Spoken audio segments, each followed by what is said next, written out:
আমি আল্লামা আজিজুল হকের চক্ষু হব, এক চোখেতে পড়ব হাদিস, অন্য চোখে খেলাফতের জাল বুনিব। আমি খতিব ওবায়দুল হকের খুতবা হব, হক বাতিলের ঠিক পরিচয় তুলে ধরে ভুল মানুষের ভুল শোধাব।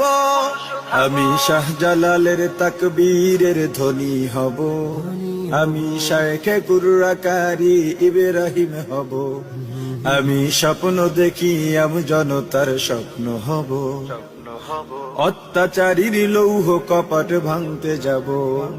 আমি আহমদ শফির সাহস বুদ্ধি হব, খাঁটি মানুষ ডর ভয়হীন সত্য বলে ইলমে ওহির নূর বিলাব।